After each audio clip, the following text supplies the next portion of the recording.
Star Wars is a franchise that's featured its fair share of iconic villains. Darth Vader and Emperor Palpatine are both remembered as the terrifyingly effective duo responsible for extinguishing the Jedi Order and forming the oppressive Galactic Empire. Throughout the first 6 films though, and more specifically the prequels, George Lucas has given us his fair share of poorly constructed villains that don't deserve to exist in the same universe as some of our favorite characters. For the most part, this worst of list includes bad guys who had no business in the Star Wars universe.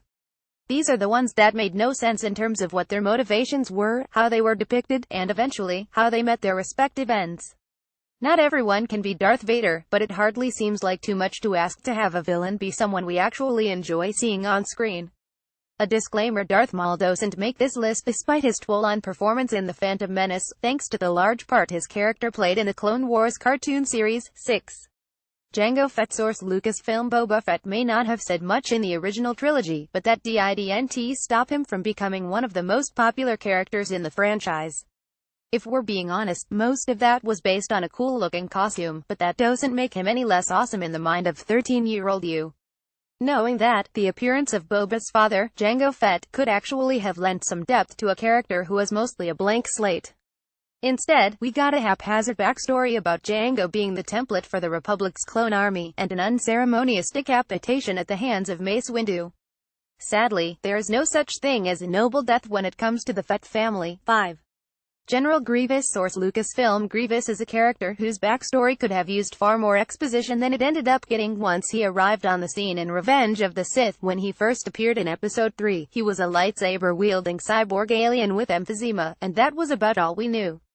The Clone Wars cartoons did what they could to explain away the suddenness of his appearance, but there is no hiding the fact that he was an unnecessary window dressing in an already cluttered prequel trilogy.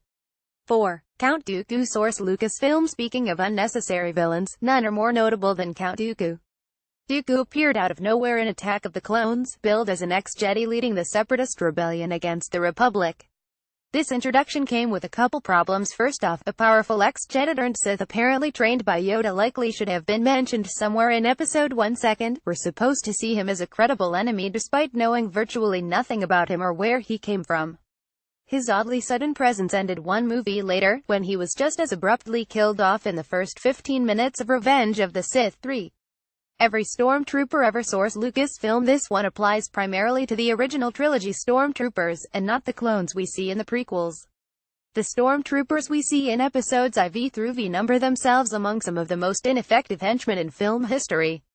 In 3 movies, they had all of one main character with a blaster bolt, and even then only managed to graze an arm in the process.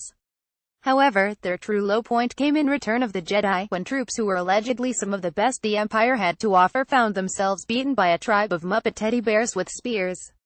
For shame, stormtroopers. For shame. 2. Newt Gunray. Source: Lucasfilm. For anyone who doesn't recognize Newt Gunray by name, perhaps you know him as the vaguely ethnic Trade Federation leader who attempted to seize control of Naboo in The Phantom Menace. His entire portrayal is off-putting at best and horribly offensive at worst. Why his character was given an Asian accent that sounded straight out of a 50s Batman serial is beyond us, but Newt occupies the number 2 spot on this list as a result. 1. Anakin Skywalker. Source: Lucasfilm. Before you get upset, no, we don't mean Darth Vader. We mean Anakin circa the last half of Revenge of the Sith, when a character we spent 2 movies getting to know was inexplicably tricked into becoming evil.